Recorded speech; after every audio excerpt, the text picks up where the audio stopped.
Hello everyone, and welcome to my Soap Twist 24 channel. I hope everyone is having a wonderful day. Before we begin, please hit the subscribe button and give this video a thumbs up. In the glamorous but dangerous world of Los Angeles high fashion, where familial ties twisted like threads on a loom and secrets unraveled as quickly as a carelessly stitched seam, a young woman named Dylan arrived with the fury of a storm forming on the horizon. She was 23 years old, with sharp features that echoed a dangerous beauty, dark hair that fell in waves, framing eyes that held both vulnerability and a flicker of something wilder, inherited from a mother she had only recently known. Dylan had spent the majority of her childhood in hiding, raised in foster homes, and with distant relatives after being abducted as a baby from a violent situation involving kidnappings, ransom demands, and a lady who thrived on manipulation. Many people had no idea Dylan was Diana Carter, the long-lost daughter of the infamous Sheila Carter and the powerful shipping billionaire Massimo Marone. Sheila called her Diana after the goddess of innocence, a tragically ironic choice given her mother's life of crime and obsession.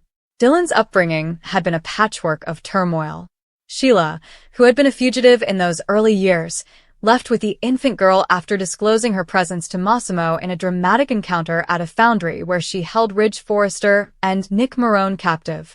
Massimo, who was surprised to discover about this child after a brief, passionate romance with Sheila on one of her tumultuous visits to Los Angeles, had briefly hugged his daughter before Sheila snatched her back and escaped into the darkness. Sheila's life plummeted from there, with prisons, escapes, fake deaths, and more children spread between two soap opera universes. Diana, or Dylan as she would later chose to call herself to escape the weight of her origins, became entangled in the system when Sheila's latest plot failed, leaving the child abandoned at a safe haven drop-off to avoid arrest. Dylan put together her childhood memories from old newspaper clippings and murmurs in foster homes. She discovered that her mother's name was Sheila Carter, which was associated with horror in some circles, the lady who had shot people, switched babies, and tormented families such as the Forresters and the Fenmores. Her father, Massimo Marone, was a tycoon whose name conjured up images of wealth and old-world charm. He was the brother of legendary designer Ridge Forrester and sailor Nick Marone. But Massimo had died of Alzheimer's complications years ago, and he had never properly searched for the daughter Sheila claimed was his. Dylan felt a combination of bitterness and curiosity toward his parents. Sheila represented chaos and abandonment, while Massimo represented the privilege she had been denied. By the age of 18, Dylan had reinvented herself. She shortened Diana's name to Dylan, which felt more powerful, impartial, and less associated with mythology and crazy. She paid her way through college with scholarships and part-time jobs, receiving a degree in teaching with a specialty on child psychology, perhaps as a subconscious attempt to comprehend her divided family. Teaching young children provided her with a sense of security and allowed her to nurture what she lacked. But deep inside, she was restless. The fashion industry of Los Angeles beckoned to her like a siren, not because of the clothing or the splendor, but because it was the origin of her ancestry. The Forresters dominated it, and Massimo connected her to them in ways they had no idea about. Dylan took the daring step of relocating to Los Angeles in early 2026. She acquired a teaching post at a prominent private school attended by the elite's children, including Hayes Finnegan, the young son of John Finn Finnegan and Steffi Forrester. It was not a coincidence. Dylan had done extensive investigation. Hayes was her half-brother via Sheila, who had surprisingly revealed herself as Finn's biological mother years before. Dylan desired proximity to this twisted web, initially observing from a distance to determine whether she would ever unveil herself. Teaching Hayes provided her with insights into the Forrester world, Steffi's furious protectiveness, Finn's calm power, and the ever-present shadow of Sheila, who had wormed her way into shaky acceptance after marrying Deacon Sharp. Dylan's first months in Los Angeles were a frenzy of adjustments. The city was alive with excess, vast houses, fancy boutiques, and the incessant hum of Forrester Creations, the fashion firm co-owned by her half-brother Ridge and their adoptive father, Eric Forrester. Dylan rented a modest apartment in a calmer area of town, away from the splendor of Beverly Hills, yet her employment put her in contact with the wealthy. Hayes was a brilliant, sensitive youngster who frequently drew drawings of his family, including a grandma figure with crazy eyes, presumably Sheila. Dylan felt a twinge each time, wondering if the boy understood the depths of his grandmother's darkness. One fateful day, everything changed. It began simply enough. Dylan was driving home from a parent-teacher conference when a stranger rushed across the road. In a panic, she swerved, but it was too late. The impact was severe. The victim was Luna Nozawa, a troublesome young woman embroiled in scandals involving the Forrestos and Spencers. Luna had fled after committing a series of crimes, and Dylan's automobile struck her tragically in the chaos. Dylan attempted to flee the scene, overwhelmed by shame and dread, but her conscience would not let her. She confessed to the authorities and then to Finn, who became involved as a doctor and family member. Finn, who was dealing with his own conflicted feelings with Sheila, forgave Dylan unusually swiftly. He believed her remorse was sincere and argued for leniency. The courts agreed. It was considered an accident, with no charges brought other than a civil matter. However, the tragedy brought Dylan into the spotlight of the Forrester and Spencer families. Will Spencer, Bill Spencer's son, and Electra Forrester, a young relative interested in modeling, took pity on her. When they discovered that Dylan's job had been lost due to the accident, parents at the school demanded her removal, and that she was financially strained, they offered her temporary shelter in one of the Spencer Beach houses. Dylan began to open up while living with them. Will, gorgeous and genuine, recognized in her a kindred spirit, someone struggling with family issues. Electra, who was both vivacious and forgiving, quickly became a friend. But Dylan kept secrets. Late at night, she dug more into her family history, looking at photos of Ridge and Nick, as well as ancient photos of Massimo holding her as a newborn before Sheila fled. She considered addressing Ridge, her half-brother, or Finn, another half-brother via Sheila. The pull was magnetic. Meanwhile, Sheila Carter-Sharp suspected something was wrong. Sheila overheard whispers about the new teacher involved in Luna's killing while sitting at her husband Deacon's restaurant, Illinois Giardino.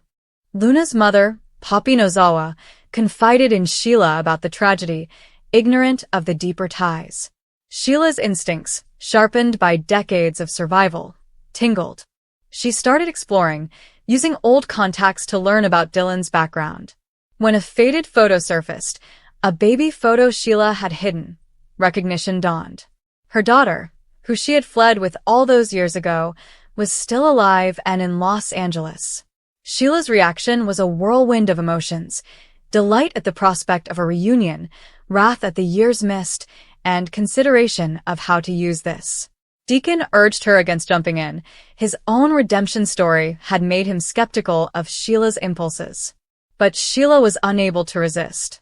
She set up a chance meeting at the beach house, acting as a worried acquaintance via Poppy. Dylan froze when she saw her. The woman from the old clippings, aged but recognizable, stood before her, tears in her eyes.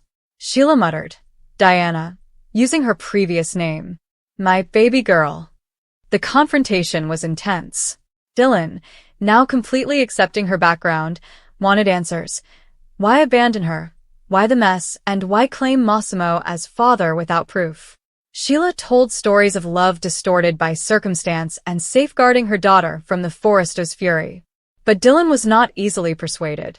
She faced the harsher truths: Sheila's shootings, kidnappings, and the baby switches from her Genoa City days. Biology, however, drew her in. Massimo's side intrigued her more: the wealth, the legitimacy. Dylan discovered of Massimo's estate through subtle inquiry, which was still partially unresolved and included provisions for unknown heirs. A discreet DNA test proved her identity. She was Massimo Marone's daughter, making her Ridge's half-sister and heir to a share of the Marone estate. This discovery shook the Forrester world. Ridge, ever the dramatic designer, was taken aback to discover of another sibling from his biological father's affair with Sheila, of all people. Steffi scoffed at the prospect of more Sheila blood in their orbit.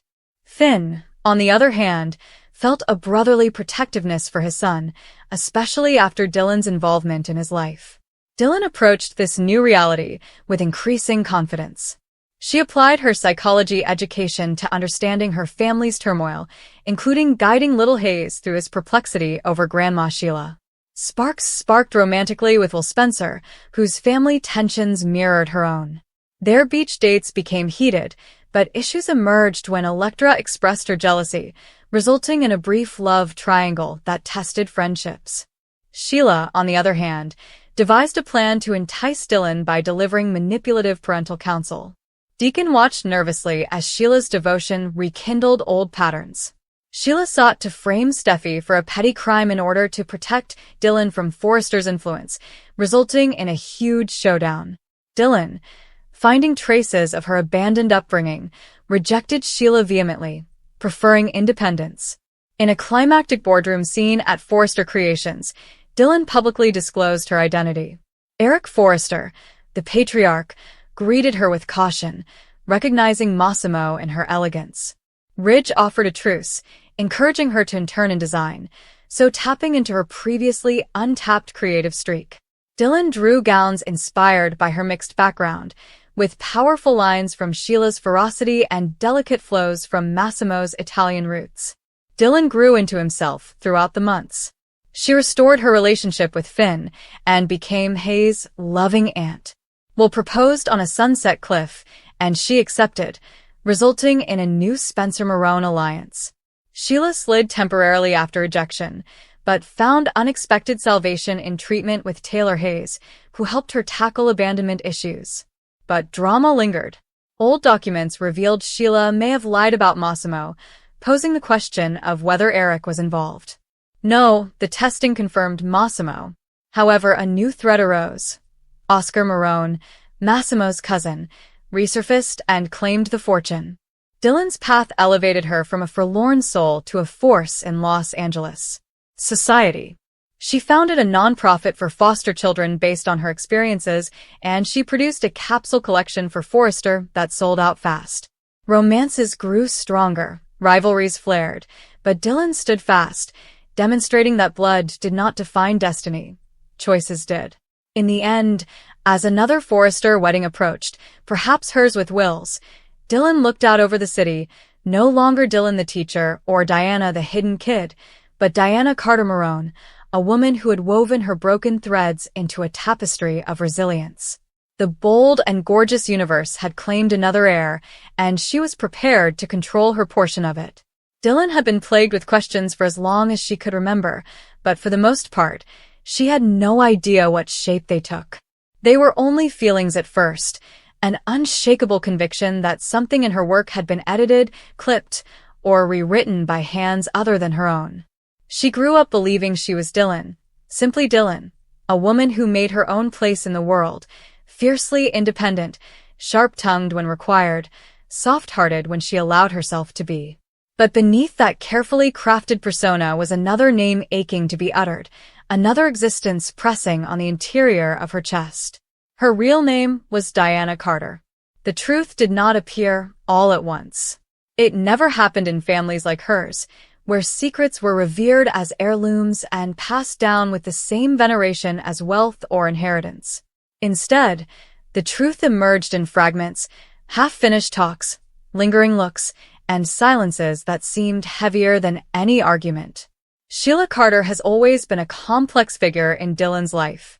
She was intensely loving, devouring, terrifying, and protecting all at the same time. Dylan had grown up believing that contradiction was natural. It wasn't until she got older that she realized how odd it was to feel fiercely loved while also being continually unsettled by someone. Sheila told Dylan stories about her father when she was younger. They were vague, carefully phrased, and always ended before the information became too specific. He was powerful, she claimed, influential, a man who loved sincerely yet acted recklessly. Dylan used to picture a dark figure, larger than life, who existed as a concept rather than a person. It wasn't until long later that the name Massimo Marone emerged, laden with history and significance. Learning that Massimo Marone was her father altered everything and nothing at the same time. On the surface, it explained everything. The sense of belonging she felt anytime she was near the Marone world, her instinctual awareness of power dynamics, and the way ambition came as naturally to her as breathing. However, emotionally, it shredded the flimsy framework she had created around herself. Massimo was not an ordinary man. He was a legend, a force, whose judgments influenced lives, enterprises, and destinies. And he was gone. She died before she could look him in the eye and ask why. Sheila's confession came late one night, filled with tension and sorrow. She didn't dramatize or soften it. She simply told the truth, either because she was tired of carrying it alone, or because she believed Dylan, Diana, was capable of bearing it now. Sheila revealed that she had changed her daughter's name, concealed her genealogy, and done everything she could to protect her from the dangers that came with being a Marone. Sheila had always believed that love and fear were inextricably linked. Diana did not shout. She did not cry. She sat there, taking in every word, reason, and implied apology. Part of her wished to rage against the trickery, the wasted years, and the stolen identity. Another part realized, uncomfortably, that Sheila had acted in the only way she knew how. Sheila Carter had always seen love as a dangerous thing. Reclaiming Diana Carter's name entailed more than simply updating a birth certificate or admitting a biological truth. It was about stepping into a legacy that had been denied to her, about becoming who she wanted to be while remaining fully aware of her origins. The Carter name connected her to Sheila, chaos, and survival at all costs. The Marone surname linked her to power, influence, and a legacy that extended far beyond personal turmoil. Diana recognized she didn't need to reject one to accept the other. She was both whether she liked it or not. Los Angeles society, particularly the world of Forrester Creations, did not take her disclosure calmly. In a society where ancestry was almost as important as aptitude, Diana's parentage made her both interesting and dangerous. Some saw her as a pawn, while others saw her as a potential ally, or as a reminder of unresolved rivalries. Diana observed everything with measured serenity, rapidly determining who spoke to her because they desired something and who spoke to her because they were really curious about the lady she was becoming. She felt Massimo's absence the most intensely in those moments. She imagined what it would have been like to have him at her side, showing her how to navigate boardrooms and betrayals, wielding authority without apology. She imagined talks that never occurred, fights that could have sharpened her, and moments of pride that could have grounded her. In some ways, she romanticized him. In others, she worried she resembled him more than she wanted to admit. Her relationship with Sheila changed in the aftermath of the revelation. It became more open but also more vulnerable. Diana no longer viewed her mother as an all-knowing protector. She saw her as a terribly damaged lady capable of both immense love and disastrous decisions. That knowledge hurt, but it also released Diana from the idea that she owed her mother complete loyalty. Love, she concluded, did not necessitate blindness. As Diana became more visible in the public eye, she refused to be reduced to a scandal or a plot twist in someone else's story. She followed her own aspirations with calm persistence, focusing on her beliefs rather than her bloodline. Nonetheless, she did not dismiss the benefits that her heritage afforded. She learned to combine humility and confidence, compassion and calculation. There were moments of hesitation, of course. Diana missed Dylan's simplicity late at night, when the city quieted and the clamor of expectation receded. That version of herself didn't bear the weight of heritage, or the burden of renowned parents. Dylan had been liberated in ways Diana was still learning to be. However, she recognized that growth was rarely comfortable. It involved shedding old skins, including ones that formerly felt safe. Diana eventually got her footing. She formed partnerships on her own terms, set limits where others expected compliance, and asserted her position without apology. She honored Massimo's memory not by following his shadow, but by creating something uniquely her own. She acknowledged Sheila's impact without letting it define her completely. Finally, Diana Carter's identity was revealed. She was a woman sculpted by love and deception, power and survival, decision and consequences. Yes, she was Sheila Carter and Massimo Morone's kid, but she was also in control of her own destiny. And for the first time in her life, that felt like the most authentic legacy of all.